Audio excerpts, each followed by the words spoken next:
la capitale Séoul, la ville de Busan, l'ancien footballeur Park Ji-sung ou le groupe BTS, la série Squid Game ou le film Okja, l'acteur Steven Yeun ou l'actrice Bae Doona. De nombreux éléments pourraient faire l'office d'une vidéo, mais ce ne sont pas ces éléments qui vont être évoqués. Bonjour à tous, j'espère que vous allez bien. Écoutez, moi, tout va pour le mieux. Très heureux de vous retrouver pour ce nouvel épisode de Road to World Cup, le 28e. Et aujourd'hui, vous l'aurez compris, on va donc parler de la Corée du Sud. Donc installez-vous confortablement, n'hésitez pas à liker ou à vous abonner, n'hésitez pas à partager autour de vous. Et c'est parti, générique.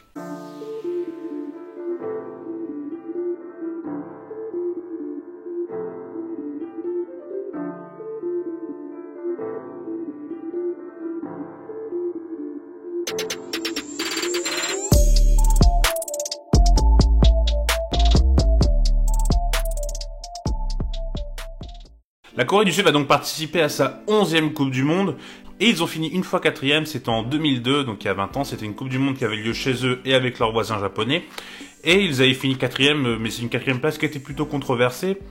Ils gagnent devant en 8e de finale contre l'Italie, où il y a une expulsion de Totti qui est plutôt sévère, mais bon, ça encore, on peut comprendre. Et le quart de finale, par contre, c'était contre l'Espagne, où ils gagnent à nouveau. Ils gagnent au tir au but, c'est Joaquin qui loupe le penalty d'ailleurs, le malheureux. Et en fait, dans ce quart de finale, on voit un but se refuser vraiment d'une manière très litigieuse et pour pas dire autre chose. Et donc la Corée du Sud se retrouve en demi-finale avec les actions donc entre l'Italie et l'Espagne. C'est vrai que c'est assez controversé, mais voilà, la Corée du Sud se retrouve en demi-finale et va finir 4e parce qu'ils perdent les demi-finales. Et ils vont perdre également le Major Troisième Place contre la Turquie. Et leur deuxième meilleur parcours, c'est en 2010 où ils vont en 8e de finale, où ils finissent deuxième d'une poule avec la Grèce, le Nigeria et l'Argentine. Donc ils finissent derrière l'Argentine. Et voilà, ils perdent en 8e de finale, et sinon, oui, ça ne passe jamais les poules. Et est-ce que cette sélection est capable justement de passer à nouveau les poules? Bah ça va pas être simple, c'est faisable, mais ça va vraiment pas être simple pour moi. Donc la forme actuelle, si on parle un peu des éliminatoires, lors du 3e tour des éliminatoires, parce qu'il y a plusieurs tours lors des éliminatoires en Asie, pardon. Il y a en fait un tour avec les petites nations, après il y en a un deuxième où ils s'affrontent, où il y a d'autres nations, et après il y a le 3e tour des barrages qui permettent une qualification en Asie. Donc voilà, c'est un processus assez long. À savoir que la Corée du Sud, qui est considérée comme un grand, ne va pas au premier tour, hein, il rentre directement en cours de jeu en deuxième tour, mais voilà, c'est vrai que c'est des éliminatoires très très longs. Et voilà, ils ont réussi à finir deuxième de leur poule derrière l'Iran, où ils ont fait 7 victoires de l'une, une défaite, donc c'était plutôt de bon augure. Et si on va sur les formes récentes, il y a eu des amicaux là qui ont eu lieu en septembre, où ils ont gagné 1-0 contre le Cameroun, ils ont gagné 1-0 contre l'Islande, ils ont fait 2-2 contre le Costa Rica. Donc voilà, des résultats qui sont plutôt honnêtes, dirons-nous. Et en juillet, il y a eu la Coupe d'Asie de l'Est où ils ont fait 3-0-0, ils ont fait 3-3-0 pardon, et c'est une défaite 3-0 malheureusement contre le Japon où ils sont pris 3-0, ils se sont fait étrier. Et 2 victoires 3-0, donc c'était contre Hong Kong et contre la Chine, donc c'est pas forcément voilà des grandes nations du foot. Mais voilà, cette Corée du Sud a une forme plutôt correcte. Mais c'est vrai qu'elle a pas affronté non plus des cadors, donc difficile de dire quel est son état de forme. Par contre, ce qu'on peut dire, c'est qu'ils ont un sélectionneur qui est connu, qui a plutôt un beau CV, qui est Paolo Bento, qui est en Corée du Sud depuis 2018, qui a été entraîneur du Sporting et également de l'Olympiakos, qui a également été sélectionneur du Portugal. Donc voilà, c'est vrai qu'avoir ce genre de sélectionneur pour peut-être espérer avoir un esprit de groupe, c'est peut-être une bonne chose. Donc on va voir comment ça va se passer du côté de la Corée du Sud. Mais en tout cas, c'est vrai que la forme, c'est difficile de dire quelle est la véritable forme, même si clairement on les sent pas forcément en déclin. Mais la défaite 3-0 contre le Japon, clairement, elle a fait mal au pays. Et on va voir du coup dans l'effectif, c'est qu'il y a quand même quelques joueurs de qualité, même un joueur de classe mondiale, presque deux même j'ai envie de dire, donc on va passer à ça tout de suite. Pour la revue d'effectifs, je me suis basé sur un 4-3-3, ça a été extrêmement dur de mettre une équipe type parce que j'ai l'impression de tous les matchs que j'ai voulu voir là, les aperçus, c'était jamais les mêmes joueurs, donc franchement c'était très compliqué. J'avais pas d'expert, donc là j'ai tout travaillé tout seul. Je vous avoue qu'elle m'a pris un peu de temps cette vidéo, mais voilà. Et ouais, donc je me suis basé sur un 4-3-3. Il se peut qu'il y ait des petits changements. Donc le 11 n'était peut-être pas forcément le meilleur. Donc voilà, désolé s'il y a des petits changements, mais pour moi normalement c'est ok. Au gardien, on aura donc Kim Seung-gyu, qui est le gardien coréen qui est récemment passé par le championnat saoudien. Voilà, qui est un gardien qui est surtout bon par son jeu au pied, donc c'est important pour Paolo Bento par rapport aux relances. Donc il est important également dans la construction. Mais c'est vrai que c'est pas forcément le plus grand gardien de l'histoire. Donc ça peut être un peu un frein et ça peut être un peu une faiblesse pour cette équipe. Tout comme le latéral droit, qui est vraiment une faiblesse parce que avant c'était Lee Young du coup maintenant qui joue plus en sélection, mais c'est vrai que c'était c'était vraiment le vétéran qui était là depuis des années et maintenant c'est lui qui va prendre la place, mais il est pas forcément excellent. Il est bon techniquement, il est capable de s'impliquer en attaque, mais c'est vrai que défensivement il a vraiment des grosses largesses, donc à voir comment ça va se passer, mais c'est vrai que ça peut être une grosse faiblesse pour cette équipe sud-coréenne. Et de l'autre côté, du côté gauche, on a Kim Jin-soo, normalement un latéral qui est plutôt talentueux, mais il n'a pas pu participer en 2014 et en 2018 à la Coupe du Monde à cause de petits pépins physiques. Donc il arrive enfin à sa Coupe du Monde, donc il aura l'esprit revanchard. C'est pareil, un latéral qui est très offensif, qui est meilleur que le latéral droit, son compère le latéral droit. Et c'est vrai que c'est un latéral gauche, en fait, il combine bien avec le milieu gauche qu'on verra tout à l'heure. Et c'est vrai que c'est un latéral qui fait des courses intérieures, genre il aime bien rentrer dans la surface, donc on va voir, il est capable d'apporter, mais en tout cas il s'éclate vraiment offensivement, mais c'est vrai que ça peut laisser entre les deux latéraux qui sont très offensifs, laisser peut-être des trous, donc on va voir comment ça va se passer pour la Corée du Sud, mais en tout cas voilà, c'est des latéraux très offensifs. Et dans l'axe on a Kim Min-jae qui joue à Naples, au Napoli, qui est absolument énorme, révélation de l'année en Serie A très clairement, meilleur défenseur de Serie A cette année, monstrueux. Rennes a failli l'avoir, parce qu'en fait Bruno Genesio, quand il est entré en Chine, il l'a eu. Et du coup il voulait le faire venir, ce qui se comprend vu le niveau qu'il affiche. Donc il avait fait une pige à Fenerbahçe juste avant et maintenant il arrive au Napoli, et franchement c'est un monstre, il est incroyable, il est capable de tout faire, je le vois jamais dépasser. Il a eu la lourde charge de remplacer Kalidou Koulibaly, clairement ça, on a l'impression que le mec a toujours été là. Enfin franchement c'est fou, vraiment c'est fou, je suis impressionné par son début de saison. Et à ses côtés on a Kim Young-won qui joue en K-League, donc à l'Ulsan Hyundai FC, qui est plutôt bon défensivement.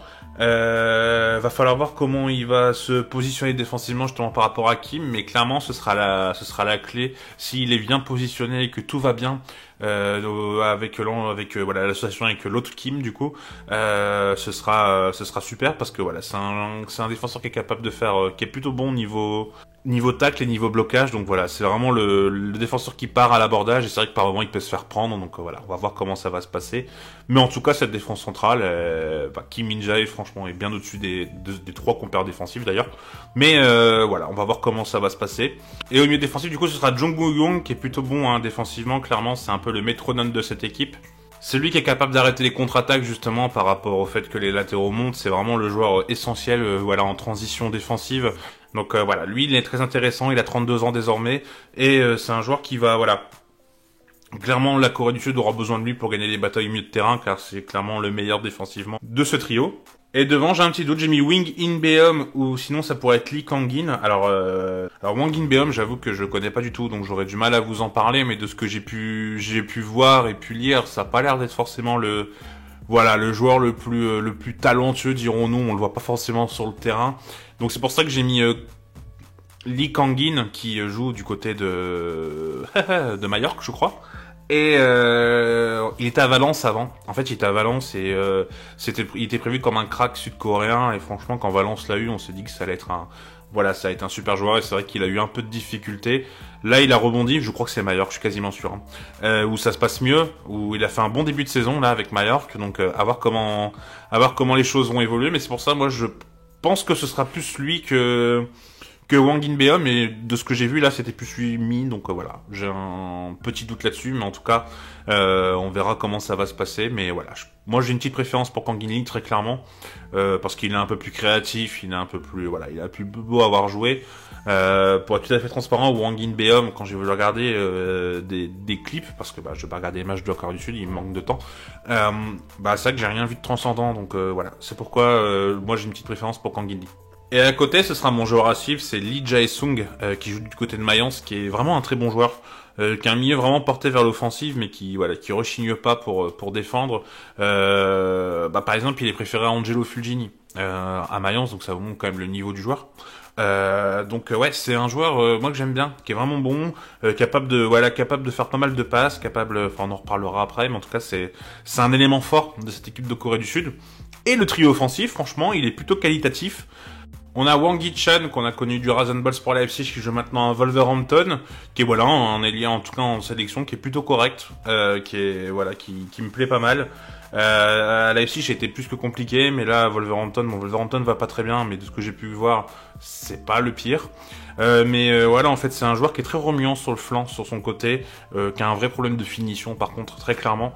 Mais ouais, c'est un joueur qui est bien intéressant, et en pointe, on peut y retrouver Wang Wijio, qu'on a connu du côté des Girondins de Bordeaux, qui joue désormais à l'Olympiakos, donc en Grèce. Et c'est vrai que Wang Wijio, voilà, c'est un joueur qui est bon. Moi, je le trouve très sous-coté. Je trouve qu'à Bordeaux, il a plus fait que le travail, alors que Bordeaux, ça l'est pas du tout. Donc, franchement, c'est un bon finisseur, il va vraiment apporter. Et on a à côté, bien entendu, Heung-min Son, qui a été blessé malheureusement avec un contact contre Chancel Mbemba, mais visiblement tout va bien. Il va sûrement jouer avec un masque, de ce fait.